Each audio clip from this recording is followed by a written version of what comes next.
মুসলমান ঘরে ছেলে মেয়েরা বারা তরুণেরা এ নবী পাকের প্রেমিকেরা আজকে দুনিয়ার জমিনে এক শ্রেণীর আলেম ওলামা এইরকম মিম্বারে বসে বসে ওয়াজ করতে করতে তারা আমার নবীর শানে বিয়াদবি করতে করতে আমার নবীকে মরা পচা বলতে বলতে তারা এইরকম করে আমার নবীর সম্মানকে ছোট করতে লেগেছে।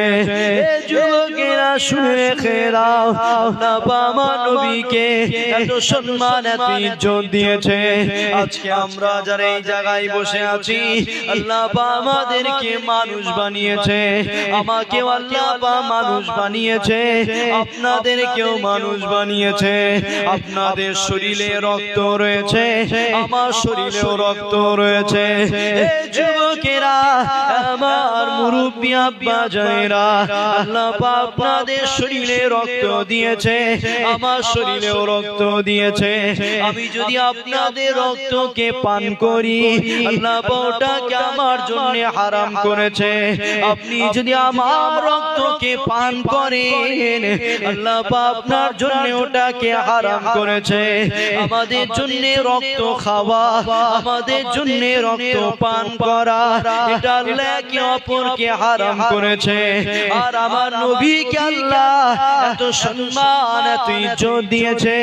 আমার নবীর রক্ত মুবারক যারাই পান করেছে, আল্লাহ পাক তাদেরকে জান্নাত দিয়েছে। যুবকেরা শুনে রেখে দাও, আল্লাহ নবী এক তারিখে হুজরা শরীফের মধ্যে বসে আছে। আল্লাহ নবী একজন সাহাবাকে ডাক দিলেন, এ বাবা সাহাবা এদিকে আসো। আল্লাহ নবী সাহাবা নবী পাকের দরবারে হাজির হয়ে গেলেন। আল্লাহ নবীকে সালাম দিলেন, নবী আমার একটা পাত্র দিলেন, আল্লাহ নবী একটা পিয়ালা দিলেন। এ বাবা সাহাবা রে, এই পাত্রতে আমি নবী আমার খুন মোবারক রয়েছে, আমি নবী আমার রক্ত মোবারক রয়েছে। আমার রক্তটাকে নিয়ে বাইরে গিয়ে কোথাও ফেলে দাও। আল্লাহ নবী সাহাবা নবী পাকের রক্তটাকে নিলেন, নবী পাকের খুন মোবারকটাকে নিয়ে এবারে বাইরে বেরিয়ে এসেছে। কিছুটা যাবার পরে আল্লাহ নবী সাহাবা চিন্তা করছে, নবীর রক্ত মোবারকটাকে আমি কি পুকুরের পানিতে ফেলে দেব? আবারও যখন নবীর সম্মান নবীর ইজ্জতের কথা মনে পড়ে গেছে, সাহাবা হুজুর নিজে নিজে চিন্তা করে, আমার নবীর রক্ত মোবারকটাকে আমি পুকুরের পানিতে ফেলে দিতে পারবো না। আল্লাহ নবী সাহাবা আবারও কিছুটা গিয়ে গেছে, আবারও চিন্তা করে, আমি কি আমার নবীর রক্ত মোবারকটাকে জমিনটা খুঁড়ে জমিনে দাফন করে দেব? আবারও যখন নবীর সম্মান নবীর ইজ্জতের কথা মনে পড়ে গেছে, সাহাবা হুজুর নিজে নিজে চিন্তা করে, এটা আমার নবীর খুন মোবারক, এটা আমার নবীর রক্ত মোবারক, এটাকে আমি জমিনে ফেলে দিতে পারি না, এটা আমি জমিনে দাফন করতে পারবো না। আল্লাহ নবী সাহাবা এই চিন্তা করতে করতে ওই জায়গায় দাঁড়িয়ে আমার নবীর রক্ত মোবারকটাকে পান করে নিলে।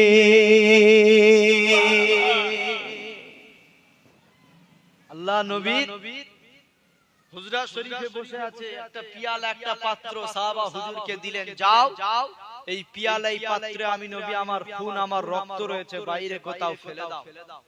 আপনি একজন মানুষ, আমি মানুষ, আপনার শরীরে আল্লাহ রক্ত দিয়েছে, আমার শরীরেও রক্ত দিয়েছে। আপনি আমার রক্ত খেলে হারাম, আমি আপনার রক্ত খেলে হারাম। আর মুস্তাফাকে আল্লাহ এত সম্মান দিয়েছে, মুস্তাফার রক্ত যারাই পান করেছে আল্লাহ তাদেরকে জান্নাত দিয়েছে। জোরে বলে, জোরে বলে। তাহলে আমার রক্ত খেলে আল্লাহ বলছে হারাম, গুনাহ হবে। আপনার রক্ত খেলে আল্লাহ বলছে হারাম, গুনাহ হবে। আর মুস্তাফার রক্ত খেলে জান্নাত গেলে সেই মুস্তাফার সঙ্গে আমাদের তুলনা চলে? কিন্তু আজকে সব এক করে দিই। নবী আমাদের মতো মানুষ, নবী আমাদের মতো মাটি, সব এক করে দিচ্ছে। এজন্য নবীকে আগে চেনে। নামাজ রোজা হজ যাকাত তো অবশ্যই দরকার আছে, কিন্তু নবীকে আগে চেনে। কারণ নবী না চিনলে কবরেও ছাড় পাওয়া যাবে না, নবী না চিনলে ময়দানে মাশরেও ছাড় পাওয়া যাবে না। কারণ নবী ছাড়া অন্য যারা নবী এসেছিল তাদের কি নামাজ কাজা ছিল? বলেন না গো, তাদের নামাজ কাজা ছিল? কিন্তু অন্য যে সমস্ত নবীকে আল্লাহ দুনিয়ায় পাঠিয়েছে সেই সমস্ত নবীরাও জান্নাত যাবে আমার নবীর ওসিলায়। জোরে বল, জোরে বল। আপনি নামাজ নিয়ে কি করবেন? আপনার মধ্যে যদি মুহাম্মদ রাসূল না থাকে আপনি নামাজ নিয়ে কি করবেন? ইবলিস শয়তানের দিকে তাকিয়ে দেখেন 6 থেকে 7 কোটি বছর নামাজ পড়েছে। এখানে কেউ আছেন 6 থেকে 7 কোটি বছর নামাজ পড়েছে? আছেন কেউ? থাকবেন কি করে? 30 বছর 40 বছর 50 বছর 60 বছর 70 বছর আল্লাহ হায়াত দিয়েছে। 6 থেকে 7 কোটি বছর নামাজ পড়েছে ইবলিস শয়তান। কেউ বলতে পারবে ইবলিস শয়তান জান্নাত যাবে? ইবলিস শয়তান কেন? আদম নবীকে অস্বীকার করেছে, ইনকার করেছে। আদম নবীর সম্মান বেশি না মুহাম্মদ রাসূলের সম্মান বেশি?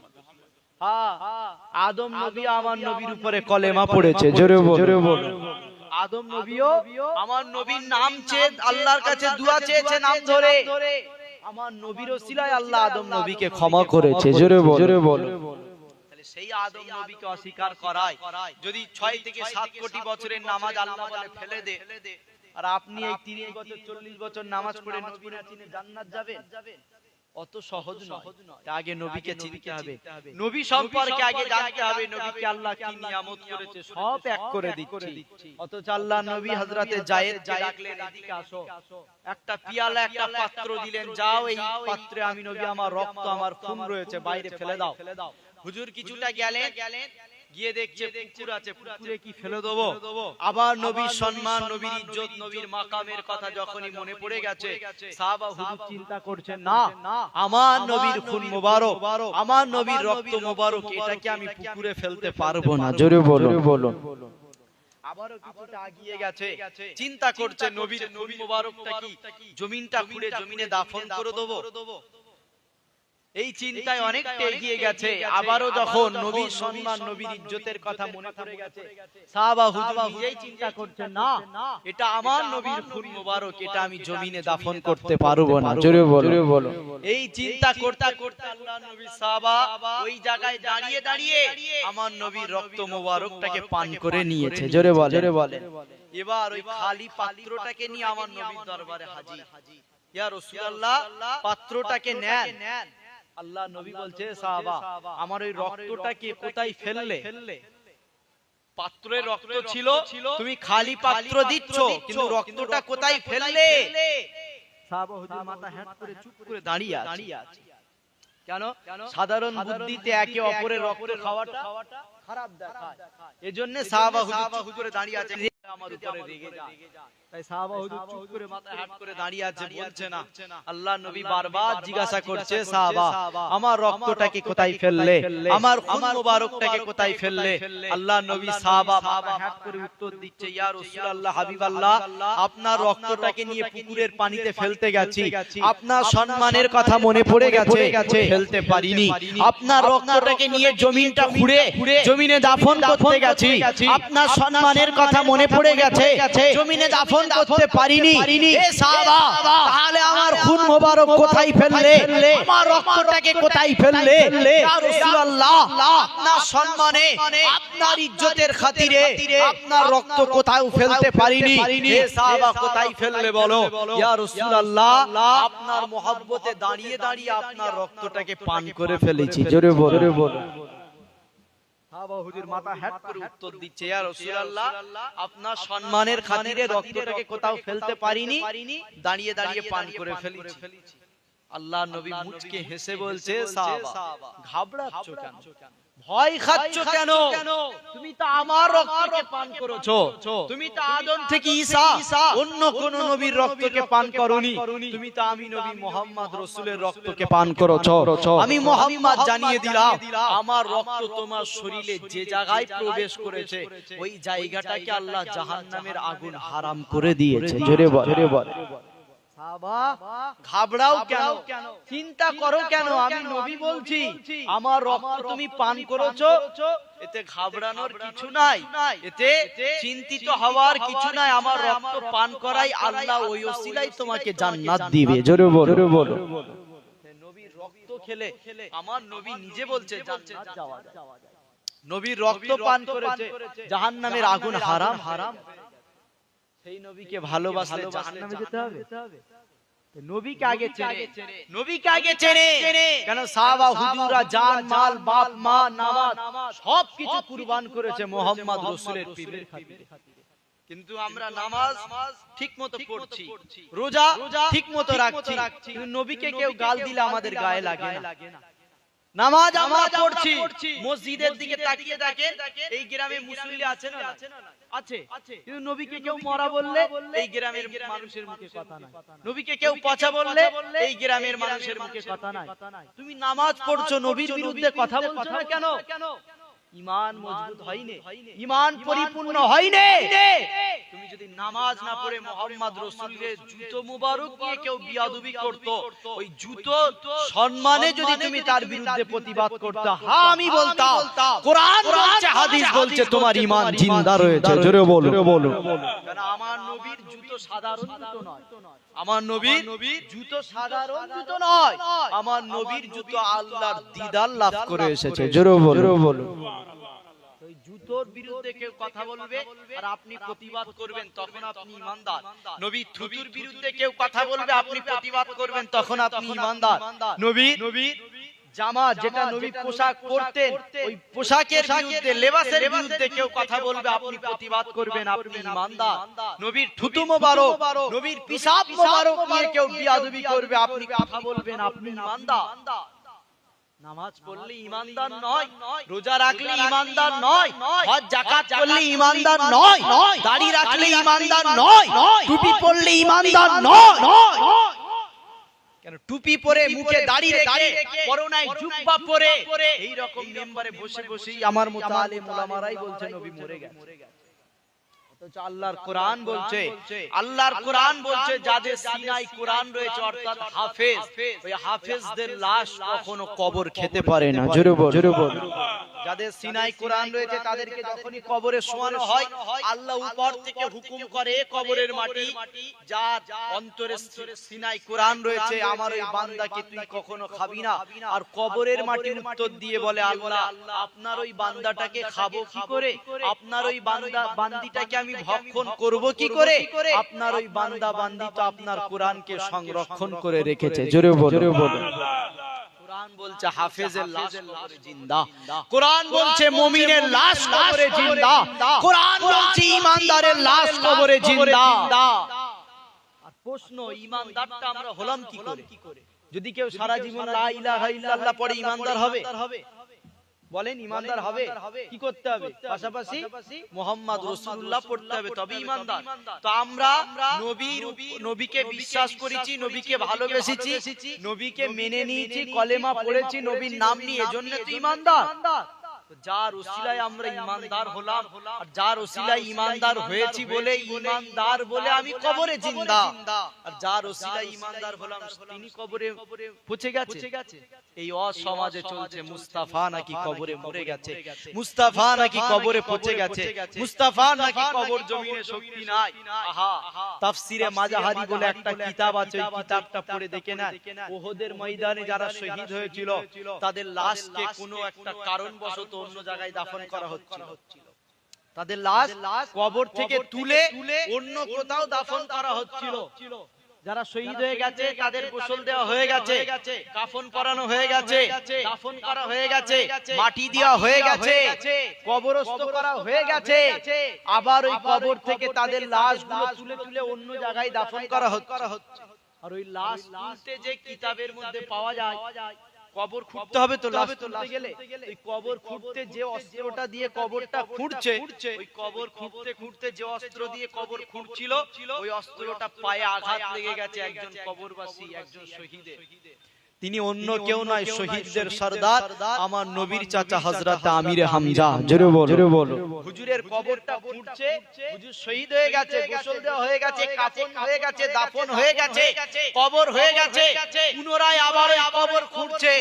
আর ওই কবর খুঁড়তে যে ওই অস্ত্রের আঘাত, হুজুরের পায়ে আঘাত লেগেছে। ওই পায়ে লাগার সাথে সাথে যারা কবর খুঁড়ছিল, কিতাবের মধ্যে পাওয়া যায়, তারা বলছে ওই অস্ত্রের আঘাত হুজুরের পায়ের সাথে পায়ে লাগার সাথে সাথে তখনও পর্যন্ত ওই পা থেকে টাটকা রক্ত ঝরছে। জোরে বলো। কোরআন খুলে দেখে নাও না, কোরআন খুলে দেখে নাও, হাদিস পড়ে দেখে নাও, তাফসিরে মাজাহারি পড়ে দেখে নাও, যারা শহীদ তারা কবরে জিন্দা রয়েছে। জোরে বল। কেন আল্লাহর কোরআন বলছে ওয়ালা তাকুলু লিমা ইউক্তালু ফি সাবিলিল্লাহি আমওয়াত, খবরদার তোমরা তাদেরকে মরা বলো না যারা আল্লাহর রাস্তায় শহীদ হয়ে গেছে। জোরে বল। বাল আহইয়াউ ওয়ালাকিন লা তাশকুরুন, বরং তারা কবরে জিন্দা। আর কি হালাতে জিন্দা রয়েছে এটা জানার প্রয়োজন মনে করো না, এটা জানতে চেও না, বরং এটাই শুধু জেনে রাখো যারাই আল্লাহর রাস্তায় শহীদ হয়ে গেছে তারাই কবরে জিন্দা রয়েছে। জোরে বল। হ্যাঁ, কোন চটি কিতাব থেকে কথা বলছি না, কোন পীরের লেখা কিতাব থেকে কথা বলছি না। কেন আজকে সমাজে পীর ওলি আউলিয়াকে অনেকে অস্বীকার করে। দুনিয়ার কারো লেখা কিতাব থেকে বলছি না, ডাইরেক্ট কোরআন বলছি, আল্লাহ বলেছে এ দুনিয়ার মানুষ খবরদার তাদেরকে মরা বলো না যারা আল্লাহর রাস্তায় শহীদ হয়ে গেছে। জোরে বলে তারা কবরে জিন্দা। কালকে আপনি যদি শহীদ হয়ে কবরে চলে যান, কালকে আমি যদি শহীদ হয়ে কবরে চলে যাই, আমার লাশ কোরআন বলছে জিন্দা থাকবে। কোরআন বলছে আমি কবরে জিন্দা, আমি শহীদ হবাই যদি আমার লাশ কবরে জিন্দা থাকে। মুস্তাফা মরে গেছে, যার জন্য আল্লাহ কায়নাত সৃষ্টি করেছে, যার জন্য আল্লাহ শহীদানদের সৃষ্টি করেছে, যার জন্য আল্লাহ হারাম হালাল সৃষ্টি করেছে, যার জন্য আল্লাহ হক বাতিল সৃষ্টি করেছে, যার জন্য আল্লাহ ন্যায় সত্য সৃষ্টি করেছে।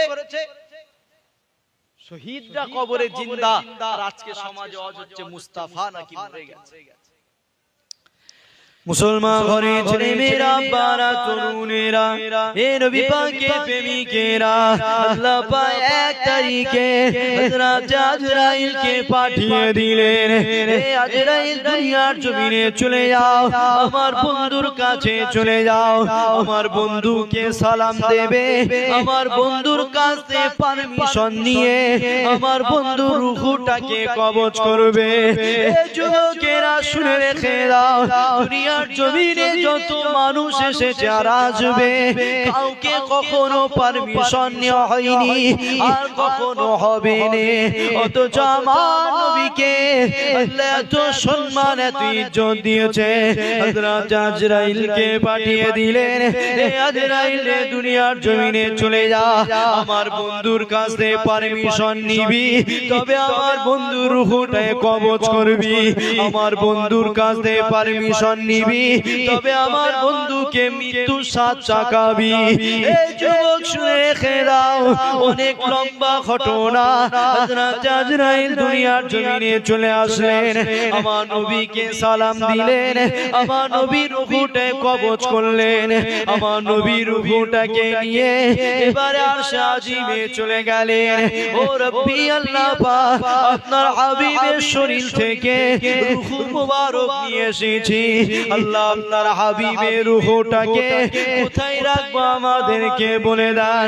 আল্লাহ বাবা দিয়ে বলেছিল, এ ফেরেশতারে তোমরা কি জানো না আমি আল্লাহ পাক তাতে রাজি, যাতে আমার বন্ধু মুহাম্মদ রাজি, তোমরা আমার হাবিবের রূহটাকে স্বাধীন দিয়ে দাও, আমার হাবিবের রূহ যে জায়গাতে থাকতে চাই ওই জায়গাতে রেখে দাও। আজকে আমার হাবিবের রূহ আসবে, এর জন্য আমি আল্লাহ 8টা জান্নাতকে সাজিয়েছি। আমার হাবিবে যে জায়গায় পছন্দ হয়, আমার হাবিবের রূহ যে জায়গাটা ভালো মনে করে ওই জায়গাতে থাকতে দাও। কেননা আল্লাহ পাক এক তারিখে হযরত আদম শফিউল্লাহকে জিজ্ঞাসা করেছিল, হে আদম তেরা রিজা কিয়া হে, হে আদম তুমি কিসে খুশি? হযরত আদম শফিউল্লাহ বলেছিলেন, আল্লাহ পাক আপনি যাতে খুশি আমি আদম শফিউল্লাহ তাতে খুশি। ঈসা মুসা দাউদ ইব্রাহিম তোমরা কিসে রাজি, তোমরা কিসে খুশি? সমস্ত নবীরা বলেছিল আল্লাহ পাক আপনি যাতে রাজি আপনি যাতে খুশি, আমরা নবীরা তাতে রাজি তাতে খুশি। আমার আল্লাহ আওয়াজ দিয়ে বলেছিল, এ নবীরা ঠিক আছে আমি আল্লাহ যাতে রাজি খুশি তোমরাও তাতে রাজি খুশি, কিন্তু তোমরা কি এটা জানবে না আমি আল্লাহ কিসে রাজি আমি আল্লাহ কিসে খুশি? ওই সময় সমস্ত নবীরা বলেছিল আল্লাহ আপনি কিসে খুশি আপনি কিসে রাজি আমাদেরকে বলেন। আমার আল্লাহ ওই সময় বলেছিল, এ নবীরা শুনে রেখে দাও আমার বন্ধু মুহাম্মদ যাতে রাজি আমি আল্লাহ তাতে রাজি। নবী মরে গেছে, নবী পচে গেছে, এই সমাজে চলছে। এজন্য নামাজ রোজা হজ যাকাত এগুলো তো শিখাতেই হবে, আগে নবীকে আমাদেরকে চিনতে হবে। কাউকে কখনো পারমিশন নেওয়া হয়নি, কিন্তু মুহাম্মদ রাসূলকে আল্লাহ বলছে আজরাইল যা পারমিশন নিয়ে তবে রূহ কবজ করবি। জোরে বলো পারমিশন নিয়ে তারপরে রূহ কবজ করবি। নবীকে সালাম দিলেন, পারমিশন নিয়ে রূহটাকে কবজ করলেন, আরশে আজিমে নিয়ে গেছে। আল্লাহ কোথায় রাখবো? দুনিয়ায় আপনার হাবিবের রূহ আপনার হাবিবের শরীরে ছিল, এবারে কোথায় রাখবো? আল্লাহ বলছে আমার হাবিবের রূহটাকে স্বাধীন দে, যে জায়গায় থাকতে চাই ওই জায়গায় রেখে দে। জোরে বল। 8টা জান্নাত ঘুরে ফেলেছে নবীর রূহ। 8টা জান্নাতকে ঘুরে নেবার পরে আবারও আরশে আজিমে এসেছে। এবার নবী রূহ বলছে আল্লাহ আমি কোথায় থাকবো, আমি কোথায় থাকবো? আল্লাহ বলছে কেন? 8টা জান্নাতকে সাজিয়েছি, যে জান্নাত যে জায়গায় ভালো লাগে ওই জায়গায় থেকে যাও। আমার নবী রূহ উত্তর দিয়ে বলেছিল আল্লাহ আপনার জাত পাকের কসম করে বলছি আপনার হাবিবের শরীরের কাছে আপনার 8টা জান্নাতের কোনো দাম নাই। জোরে বল। আল্লাহ আপনার জাত পাকের কসম করে বলছি আপনার হাবিবের শরীরের কাছে আপনার 8টা জান্নাতের কোনো দাম নাই। আল্লাহ বলছে হাবিবের রূহ ঠিক আছে, তাহলে আমার 8টা জান্নাতের থেকে আরশে আজিম অনেক সুন্দর, আমার আরশে আজিম অনেক দামি, তাহলে তুমি আমার আরশে আজিমে থেকে যাও। আমার নবী রূহ উত্তর দিয়ে বলেছিল আল্লাহ আপনার হাবিবের শরীরের কাছে আপনার আরশে আজিমেরও কোনো দাম নাই। জোরে বলো। এবার আল্লাহ কুদরতি হাসা হেসে বলছে, হ্যাঁ আমার হাবিবের রূহ তুমি ঠিকই বলেছো, তুমি ঠিকই বলেছো, আমার হাবিবের শরীরের মতো দ্বিতীয় কিছু হবে কি করে, থাকবে কি করে? বানানে ওয়ালা তো আমি আল্লাহ, কায়নাতকে তো আমি আল্লাহ বানিয়েছি, আর যে আল্লাহ আমি বানিয়েছি সে আল্লাহ আমিই বলছি হাবিবের শরীরের মতো দ্বিতীয় আর কিছু সৃষ্টি করিনি আর কখনো করবো না। জোরে বলো। এজন্য তুমি ঠিকই বলেছো 8টা জান্নাত আরশে আজিম কেন? দুনিয়ায় কোনো জিনিস নাই যেটা আমার হাবিবের শরীরের সঙ্গে মিস হয়। জোরে বলো। তাহলে এবারে কোথায় রাখবে? দুনিয়ায় আমার নবীর শরীরের মধ্যে ইজ্জতওয়ালা জায়গা কিছুই না, ইজ্জতওয়ালা জায়গা থেকে রূহটাকে বার করে নিয়েছে, এবারে কোথায় রাখবে? ফারিস্তারা বলছে আল্লাহ কোথায় রাখবো? আল্লাহ বলছে জান্নাতে রাখলে হাবিবের সম্মান ছোট হবে, কেননা জান্নাতের তুলনায় হাবিবের শরীর জিসম মুবারক অনেক দামি। আরশে আজিমে রাখলে আমার হাবিবের সম্মান ছোট হবে, কেন আরশে আজিমের থেকে আমার হাবিবের শরীর জিসম মুবারক অনেক দামি। তাহলে আল্লাহ কোথায় রাখবো? এ ফারিস্তারা আমার হাবিবের রূহ যে জায়গা থেকে এনেছিস ওই জায়গায় রেখে দে। জোরে বল। যে জায়গা থেকে এনেছিস ওই জায়গার মতো উত্তম জায়গা, ওই জায়গার মতো আফজাল জায়গা, ওই জায়গার মতো ভালো জায়গা, ওই জায়গার মতো শ্রেষ্ঠ জায়গা আর কিছুই হতে পারে না। তা আমার হাবিবের রূহ যদি জান্নাতে রাখি আমার হাবিবের সম্মান ছোট হবে, আমার হাবিবের রূহ যদি আরশে আজিমে রাখি আমার হাবিবের সম্মান ছোট হবে। আল্লাহ তাহলে কোথায় রাখবো? আল্লাহ আওয়াজ দিয়ে বলে, এ ফেরেশতা যে জায়গা থেকে আমার হাবিবের রূহটাকে এনেছিস ওই জায়গাতে আবার রেখে দে। জোরে বল। অর্থাৎ আমার হাবিবের হাত, আমার হাবিবের পা, আমার হাবিবের চোখ, আমার হাবিবের জিসম মোবারকের কাছে কিছুর তুলনা নাই। তাই কোথাও যদি রাখি আমার হাবিবের সম্মান ছোট হবে। এই সম্মানিত জায়গা থেকে এনে অসম্মানিত জায়গায় রাখা যায় না, তা আবারও রূহটাকে নিয়ে সম্মানিত জায়গায় ফিরিয়ে দেয়। জোরে বল, জোরে বল সুবহানাল্লাহ। ফারিস্তারা আবারও আমার নবীর রূহটাকে নিয়ে আমার নবীর শরীরে ফিরিয়ে দিয়েছে। জোরে বল, জোরে বল। তাহলে রূহ থাকলে সে জিন্দা না মরা? জিন্দা। জোরে বলে, রূহ থাকলে জিন্দা না মরা? হ্যাঁ, আমার ভিতরে রূহ আছে, আমার হাত চলছে, আমার ভিতরে রূহ আছে, আমার পা চলছে, আমার ভিতরে রূহ আছে, আমার জবানে কথা চলছে, আমার ভিতরে রূহ আছে, আমি নিঃশ্বাস নিচ্ছি। রূহ থাকলে যখন আমি জিন্দা, মুস্তাফা শরীরে রূহ আছে, মুস্তাফা মরে গেছে, কিন্তু এই অসমাজে চলছে মুস্তাফা নাকি মরে গেছে। আজকে আমি মনে করছি যে মুহাম্মদ রাসূল মরা নাকি জিন্দা, এই আলোচনা করাটাই মনে করছি গুনাহ। নবী মরা নাকি জিন্দা এই আলোচনাটা করাই মনে করছি গুনাহ। এটা কোনো কোরআন হাদিস থেকে বলিনি, ব্যক্তিগত মত বলছি। নবী মরা নাকি জিন্দা এটা আলোচনা করাই মনে করছি গুনাহ। কেন? যেখানে আল্লাহর কোরআন বলছে প্রত্যেকটা মুমিন জিন্দা, যেখানে আল্লাহর কোরআন বলছে হাফেজে কোরআনরা জিন্দা, যেখানে আল্লাহর কোরআন বলছে শহীদরা জিন্দা, সেখানে আমার মুস্তাফা মরে গেছে। এই অসমাজে করতে লাগে। আমরা নবীকে মানি দাবি করি, কোরআনকে মানি দাবি করি, কোরআনকে মানি দাবি করি, অথচ আমরা এখনো কনফার্ম হতে পারিনি নবী মরা নাকি জিন্দা। কিসের ইমানদার বলে দাবি করো? কিসের মুসলমান বলে দাবি করো? কিসের নবীর উম্মত বলে দাবি করো? মুস্তাফা জিন্দা নাকি মরে এই আকীদা এখনো ঠিক হয়নি। এই আকীদা এখনো বুঝাতে হচ্ছে যে নবী জিন্দা। মুসলমান ঘরে ছেলে মেয়েরা, বারা তরুণেরা, এ নবী পাকের প্রেমিকেরা, আল্লাহ পাক এক তারিখে হযরতে জিবরাইলকে পাঠিয়ে দিলেন। এ জিবরাইল, দুনিয়ার জমিনে চলে যাও, আমার বন্ধুকে নিয়ে আসো। আমি আল্লাহ আমার বন্ধুকে দিদারের জন্য দাওয়াত দিলাম। এই আলোচনা আপনাদের সবার জানা আছে। আল্লাহ পাক আমার নবীকে দাওয়াত দিয়েছিল, নবী পাক মিরাজ গিয়েছিল। এই আলোচনা আপনাদের জানা রয়েছে। আজকে আমার আলোচনা এদিকে নয়, আমি এটা আপনাদেরকে বুঝাচ্ছি না।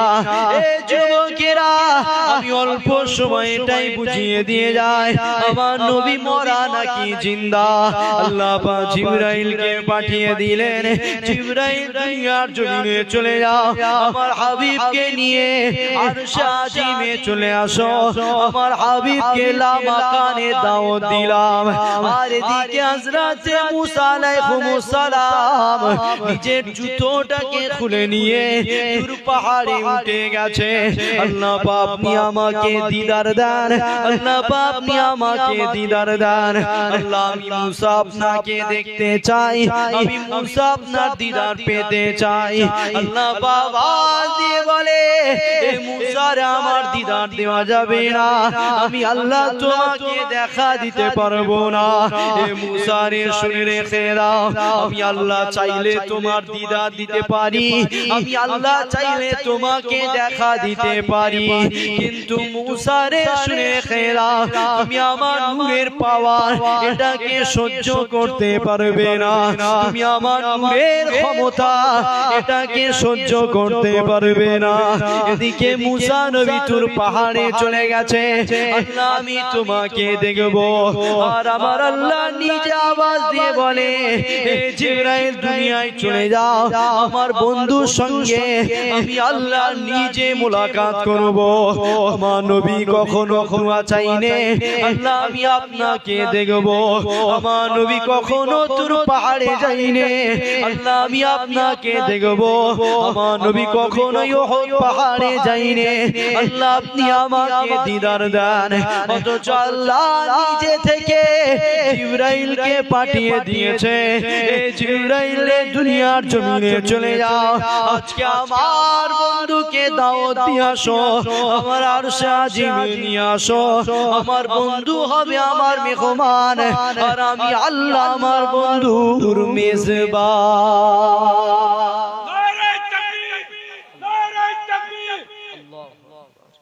এ জিবরাইল দুনিয়ার জমিনে চলে যাও, আজকে আমার বন্ধুকে গিয়ে লা মাকানের দাওয়াত দিয়ে আসো। জোরে বল, আমার বন্ধুকে আমি আল্লাহ দিদারের জন্য ডেকেছি। এদিকে তাকিয়ে দেখো না, মুসা নবী পায়ের জুতো খুলে তুর পাহাড়ে চলে গেছে। আল্লাহ আপনি আমাকে দিদার দেন, আল্লাহ আমি মুসা আপনাকে দেখতে চাই, আমি আপনার দিদার পেতে চাই। আল্লাহ বলছে মুসা হবে না, মুসা হবে না, আমার দিদার দেওয়া যাবে না। এই যাবে না এখানে আল্লাহ বুঝিয়ে দিয়েছে যে আল্লাহ দিদার দিতে পারে, মুসা নবী ওই দিদার সহ্য করতে পারবে না। জোরে বল, যাবে না এ কথার অর্থ এটা নয় যে আল্লাহ পারে না, আল্লাহ পারে না এমন কিছু আছে? হ্যাঁ, তাই পারে না এ কথার অর্থ এটা নয় যে আল্লাহ পারে না, দেবে না। মুসা নবী আল্লাহর নূরের পাওয়ার সহ্য করতে পারবে না, তাই জোরে বল। আল্লাহ বলছে মুসা মনে করো না আমি আল্লাহ পারি না, আমি আল্লাহ চাইলে দিদার দিতে পারি, তুমি সহ্য করতে পারবে না, তাই দেব না। আর এদিকে আমার নবী কখনো ওহদ পাহাড়ে গিয়ে বলেন আল্লাহ আমাকে আপনার দিদার দেন, কখনো তুর পাহাড়ে গিয়ে বলেন আল্লাহ আপনার দিদার দেন। আল্লাহ নিজে থেকে জিবরাইলকে পাঠিয়েছে, যাও আমার বন্ধুকে লা মাকানের দাওয়াত দিয়ে আসো, আমি আল্লাহ আমার বন্ধুর মেজবান আর আমার বন্ধু হবে আমার মেহমান। জোরে বল।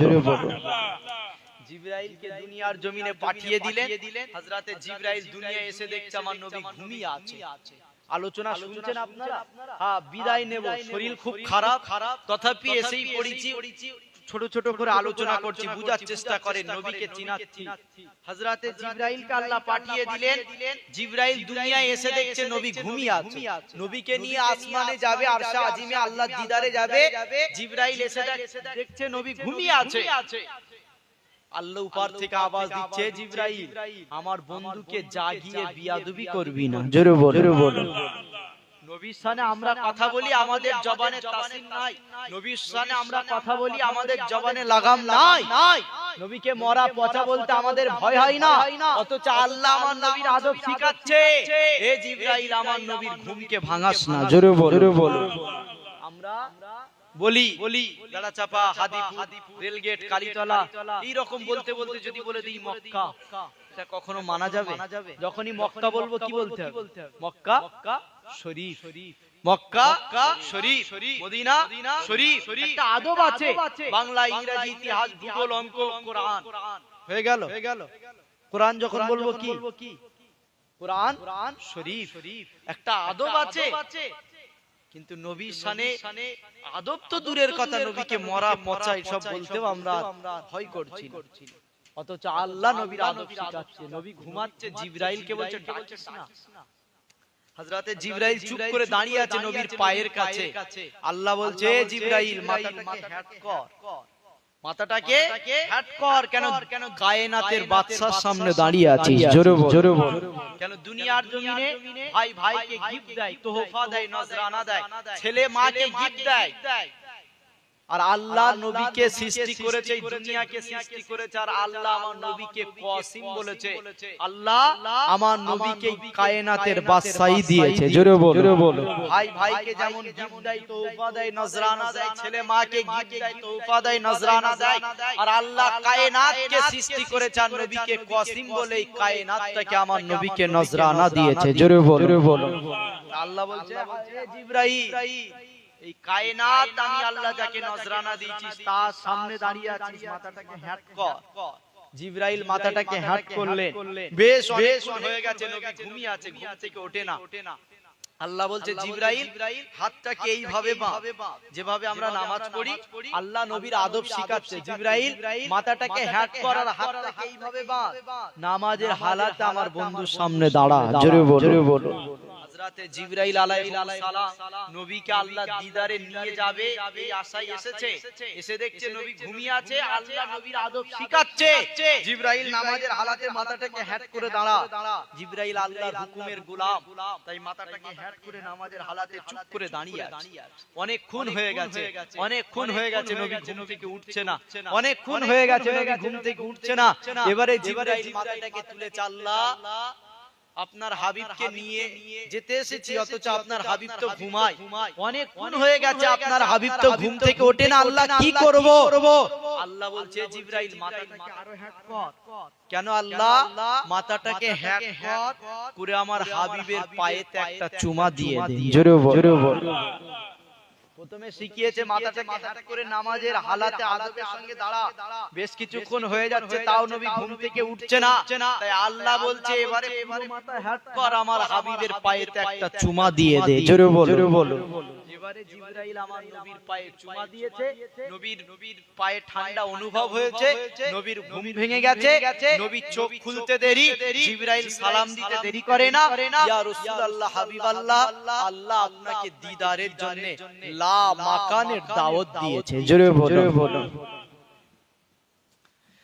মুসলমান ঘরে ছেলে মেয়েরা, বারা তরুণেরা, এ নবী পাকের প্রেমিকেরা, আল্লাহ নবী যখনই ঘুম ভেঙে গেছে, নবী যখন নিদ্রাটা চলে গেছে, এবারে জিবরাইল আলাইহিস সালাম আমার নবীকে সালাম দিয়ে আমার নবীকে শুনিয়ে দিলেন, ইয়া রাসূলুল্লাহ, ইয়া হাবিবাল্লাহ, অনেক নবী আলাইহিস সালামের আশা করেছিল আল্লাহকে দেখবে বলে, আল্লাহ পাক কারো আশা কবুল করেনি, অথচ আপনি কখনো আশা করেননি, আল্লাহ পাক নিজে আশা করেছে আপনাকে দিদার দেবে। ইয়া রাসূলুল্লাহ, ইয়া হাবিবাল্লাহ, আল্লাহ পাক শাজিমে আপনার অপেক্ষায় বসে আছে, হুজুর আমি আপনাকে নিতে এসেছি, আপনি আমার সঙ্গে চলেন। হযরত জিবরাইল আলাইহিস সালাম আমার নবীকে নিয়ে সাদা রঙের একটা বুড়াকে তুলে হযরত জিবরাইল আলাইহিস সালাম এবারে আমার নবীকে নিয়ে আরশ আজিমে যেতে লাগলেন। আরশ আজিমে যাওয়ার আগে প্রথমে আল আকসা মসজিদে যাবে, ওই জায়গাতে 2 রাকাত নামাজ হবে, সমস্ত নবীদেরকে নিয়ে নামাজ পড়ে তারপরে আসমানকে ভেদ করে আরশ আজিমে যাবে। কিন্তু আমার নবী নিজে বলতে লেগেছে, মুসলিম শরীফের হাদিসের মধ্যে পাওয়া যায়, নবী আমার নিজে বলতে লেগেছে, হযরত জিবরাইল যখন আমি নবী আমাকে নিয়ে আল আকসা মসজিদে যেতে ছিল, ওই আল আকসা মসজিদে যাওয়ার আগে আমি নবী হযরত মুসা নবীর কবরকে দেখতে পেয়েছিলাম। আর মুসা নবীর কবর দেখেছিলাম এটা নয়, আমার নবী নিজে জানিয়েছে মুসা তার কবরে জিন্দা নামাজ পড়ছে। আল্লাহ আমার নবীকে দিদার দিয়েছে, মিরাজে গেছে, ওয়াজে ঘটনা তো আপনাদের জানা আছে, এদিকে আমার আলোচনা নয়, আমি শুধু এটাই বুঝাতে চাইছি, শোনো, এটাই বুঝাতে চাইছি আমার নবী মরা নাকি জিন্দা। কেন আজকে সমাজে নবী মরে গেছে, পচে গেছে, এই ওয়াজ হচ্ছে, তাই বুঝাচ্ছি নবী মরা নাকি জিন্দা। জিবরাইল নিয়ে আরশে আজিমে যাবে, মিরাজে যাবে, এদিকে যাওয়ার আগে প্রথমে আল আকসা মসজিদে হাজির হবে, 2 রাকাত নামাজ পড়বে।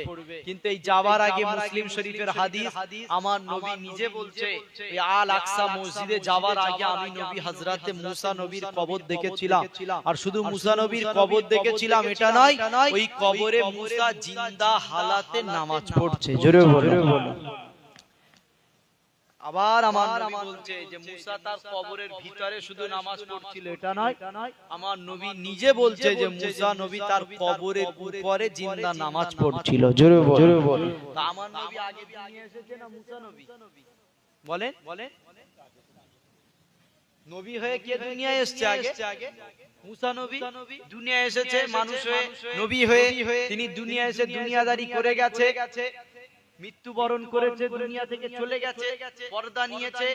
এই চলে যাবার হাজার হাজার বছর পরে আল্লাহ নবী সেদিন মিরাজে গিয়ে ওই মুসা নবীর কবর দেখেছে, আর মুসা নবীর কবরে মুসা নবী জিন্দা নামাজ পড়ছে। জোরে বল।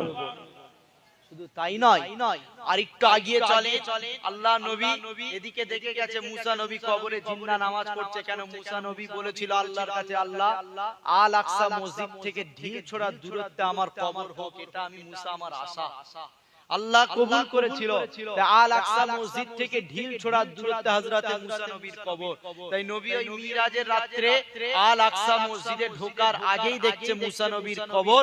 আর যে মুসা নবী আমার নবী দুনিয়ায় আসার আগে দুনিয়া থেকে চলে গেছে, কবরস্থ হয়ে গেছে, দাফন কাফন হয়ে গেছে, এই দুনিয়া থেকে চলে যাবার পরেও হাজার হাজার বছর পরে তার কবরে জিন্দা নামাজ পড়ছে। জোরে বল, জোরে বল। নবী সেটা নিজে চামড়ার চোখে দেখে এসেছে মিরাজ। শুধু তাই নয়, আবার আস্তে আস্তে ওইটা দেখে নবী এগিয়ে গেলে আল আকসা মসজিদে ঢুকেছে। নাম শুনেছেন তো এই মসজিদটা, আল আকসা মসজিদ। এই মসজিদে নবী ঢুকেছে। আমাদের প্রথম কিবলা যেটা ছিল, ওই মসজিদে নবী ঢুকে দেখে আদম থেকে ঈসা নবী আসার আগে যত নবী এসেছিল সমস্ত নবীরা লাইন দিয়ে কাতার দিয়ে আমার নবীর পিছনে ইক্তেদা করে দাঁড়িয়ে আছে। জোরে বল, জোরে বল। আমার নবী সৃষ্টি হয়েছে সবার আগে, সবার পরে দুনিয়া এসেছে। আর নবী আসার আগে 1 লক্ষ মতান্তরে 2,24,000 নবী রাসূল এসেছিল। আর যত নবী এসেছিল সবাই দুনিয়ায় এসেছে, দুনিয়াদারি করে চলে গেছে। সবার পরে আমার নবী এসেছে। আর যিনি সবার পরে এসেছে উনি নিজে বলছেন, যিনি আমার আগে যত নবী এসেছে সবাই ওই আল আকসা মসজিদে হাজার হাজার বছর পরে জিন্দা জীবিত হালাতে নামাজ পড়েছে। জোরে বল, জোরে বল। তাহলে সমস্ত নবীরা জিন্দা আর আমার নবী মরে গেছে। কি গো, সমস্ত নবীরা জিন্দা আর আমার নবী মরে গেছে। আল্লাহ আদম শাফিউল্লাহকে ডেকে বলেছে, আদম তোমার কলেমা লা ইলাহা ইল্লাল্লাহ মুহাম্মাদুর রাসূলুল্লাহ। এই ঈসা, মুসা, দাউদ, ইব্রাহিম সমস্ত নবীদেরকে বলেছে তোমাদের কলেমা লা ইলাহা ইল্লাল্লাহ মুহাম্মাদুর রাসূলুল্লাহ। সমস্ত নবীরা আমার নবীর উপরে কলেমা পড়েছে। আমার নবী কোন নবীর উপরে কলেমা পড়েনি। আমার নবীর কলেমা আল্লাহ দিয়েছে লা ইলাহা ইল্লাল্লাহ আনা, আমি মুহাম্মাদুর রাসূলুল্লাহ। জোরে বল, জোরে বল। সমস্ত নবীদের কলেমা আমার নবীর নাম, অথচ আমার নবী কলেমা নিজের নামে পড়েছে। সমস্ত নবীরা যার উপরে কলেমা পড়েছে ঈমানদার হয়েছে, সমস্ত নবীরা জিন্দা। আর যার খাতিরে সমস্ত নবীদেরকে আল্লাহ সৃষ্টি করেছে, আজকে ওয়াজ হচ্ছে সেই নবী নাকি মরে গেছে। শুধু তাই নয়, আল্লাহ নবী দেখে এসেছে মুসা নবী কোথায় নামাজ পড়ছিল বলেন, কবরে। আর ওই কবর থেকে এগিয়ে এসে আল আকসা মসজিদ, নবী আল আকসা মসজিদে ঢুকে দেখে এদিকে মুসা নবী ঢিল ছোড়ার দূরত্বে কবরে নামাজ পড়ছিল। আবার ওই ঢিল ছোড়ার দূরত্বে আল আকসা মসজিদে নবীর পিছনে মুসা নবী ইক্তেদা করে নামাজ পড়ছে। জোরে বল, জোরে বল। নবী এই দেখে আসলো যে মুসা কবরে জিন্দা নামাজ পড়ছে। আবার নবী এই দেখে আগিয়ে এসে আল আকসা মসজিদে ঢুকেছে। ওই মসজিদের ভিতরে মুসা নবী আমার নবীর পিছনে দাঁড়িয়ে আছে। জোরে বল, জোরে বল। এখানেই শেষ নয়, আরো আগিয়ে চলে। আল্লাহ নবী 2 রাকাত নামাজ আদায় করে নিয়ে এবারে আস্তে আস্তে প্রথম আসমানে গেলেন। প্রথম আসমানে দারওয়ান ফেরেশতা বলছে, কে আপনি, কোথা থেকে এসেছেন, আপনার পরিচয় দেন। জিবরাইল বলছে, আমি জিবরাইল, আপনার সঙ্গে কি? আমার সঙ্গে মুহাম্মদ রাসূল। নবীর নাম করার সাথে সাথে আসমানের দরজা খুলে গেছে। প্রথম আসমানেই গিয়ে দেখছে হযরতে আদম নবী বসে আছে। জোরে বল, জোরে বল। প্রথম আসমানে কে? আদম নবী দুনিয়ায় এসেছিল না আসেনি? ইন্তেকাল হয়েছিল না হয়নি? হয়েছিল। কবরস্থ হয়েছিল না হয়নি? আদম নবীর কবর কোথায় জানে? বলতে পারবেন কেউ? কোথায়? মিনার মসজিদের খয়েফের নিচে। আদম নবী দুনিয়ায় এসেছে, দুনিয়াদারি করেছে, ইন্তেকাল হয়ে গেছে, জানার কবর মিনার মসজিদের খয়েফের নিচে। সেই আদম নবী প্রথম আসমানে গেল কি করে? সবার আগে দুনিয়া এসেছে। আর আদম নবী চলে যাবার হাজার হাজার বছর পরে, 1 লক্ষ মতান্তরে 2 লক্ষ নবী চলে যাবার পরে আমার নবী এসেছে। এত নবী চলে যাবার পরে, এত বছর পরে, তারপরে সেদিন আমার নবী মিরাজে গিয়ে তখনও দেখছে আদম নবী শুধু জিন্দা নয়, সশরীরে আসমানে বসে আছে। জোরে বল, জোরে বল। শুধু তাই নয়, আর একটু আগিয়ে চলেন, একটা দুটো করে একটা একটা করে আসমান ভেদ করতে করতে নবী আমার 6 নম্বর আসমানে গেছে। কত নম্বর? 6 নম্বর আসমানে গিয়ে দেখছে, ওই 6 নম্বর আসমানে নবী ঢুকতে দেরি, হযরতে মুসা নবীকে দেখতে আমার নবী দেরি করে না। জোরে বল, জোরে বল। 6 নম্বর আসমানে কার সঙ্গে দেখা? হযরতে নবী মুসা আলাইহিস সালামের সঙ্গে 6 নম্বর আসমানে দেখা হয়েছে। তাহলে মুসা নবী প্রথম কোথায় ছিল? কবরে। দ্বিতীয় মসজিদে। তৃতীয় 6 নম্বর আসমান। শুধু এখানেই শেষ নয়, আরো আগিয়ে চলে। আমার নবী আল্লাহ দিদারে মিরাজে গিয়ে জাহান্নাম জান্নাত ঘুরে দেখেছিল না দেখেন? দেখেছিল।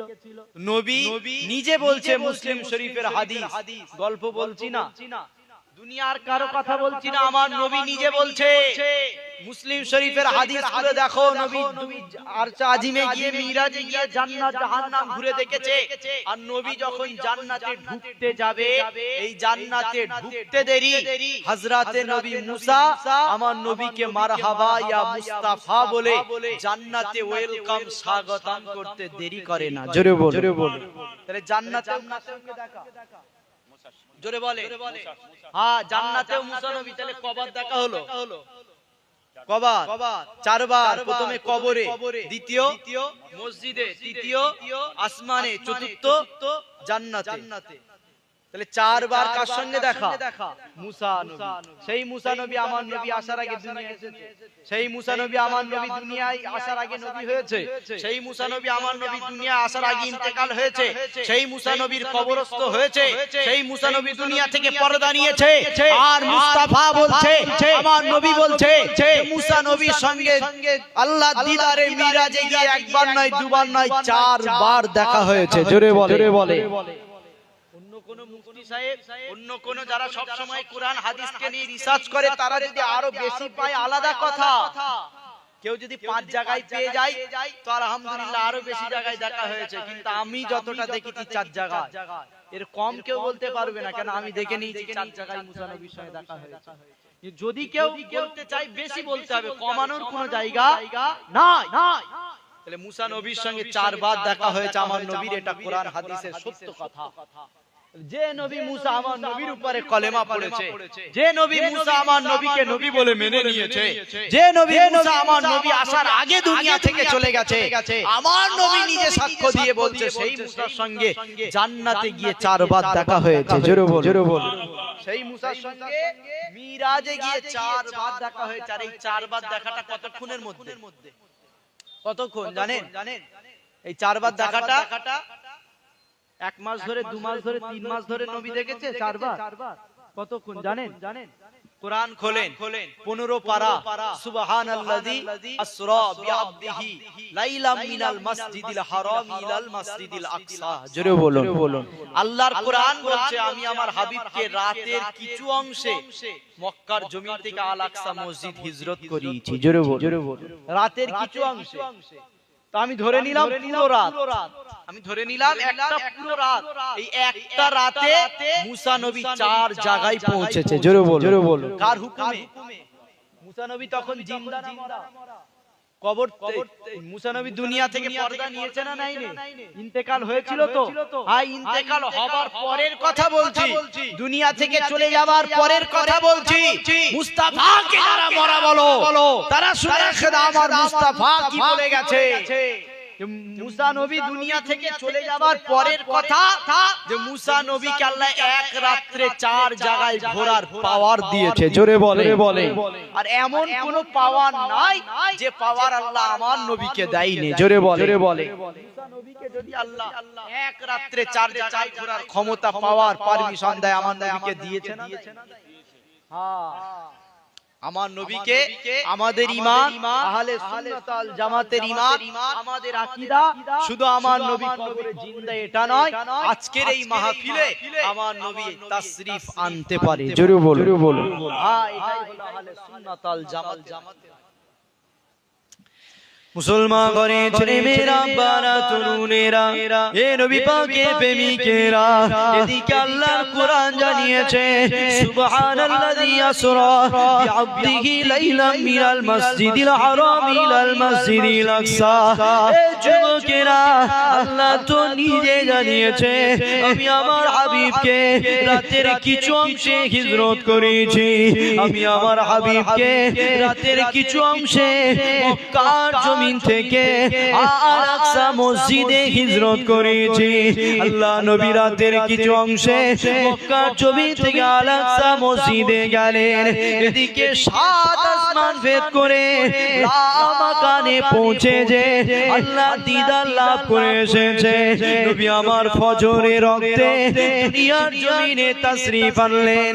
নবী আমার দুনিয়ার জমিনে হাজির হয়ে গেলেন। আল্লাহ নবী দুনিয়ার মানুষকে শোনাতে লাগলো, বাবারা শুনে রেখে দাও, গতকাল আমি নবী আল্লাহ দিদার লাভ করে এসেছি। আল্লাহ আমাকে দিদার দিয়েছে, আল্লাহ আমাকে জাহান্নাম জান্নাত ঘুরিয়ে দেখেছে। যুবকেরা শুনে রেখে দাও, আল্লাহ নবী যখন আবু বকরকে বলেছে, আবু বকর তুমি কি বিশ্বাস করো, তুমি কি মানো আল্লাহ আমাকে দিদার দিয়েছে, আমাকে জান্নাত জাহান্নাম ঘুরিয়েছে। আবু বকর সিদ্দিক কোনো কথা ছাড়া আমার নবীর কথাকে মেনে নিয়েছে, কোনো প্রশ্ন ছাড়া আমার নবীর কথাকে মেনে নিয়েছে। আমার নবী এই সময় বলেছিল, এ আবু বকর শুনে রেখে দাও, অনেকে আমার কথাকে অস্বীকার করেছে, অনেকে আমাকে পাগল বলেছে, অনেকে আমার কথাকে মানেনি, অনেকে আমাকে পাগল বলেছে।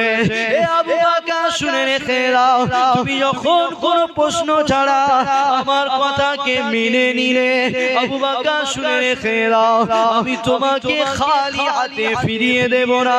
তুমি আমার কথাকে মেনে নিয়েছো, এজন্য আমি তোমাকে সিদ্দিক লকাব দিয়ে দিলাম।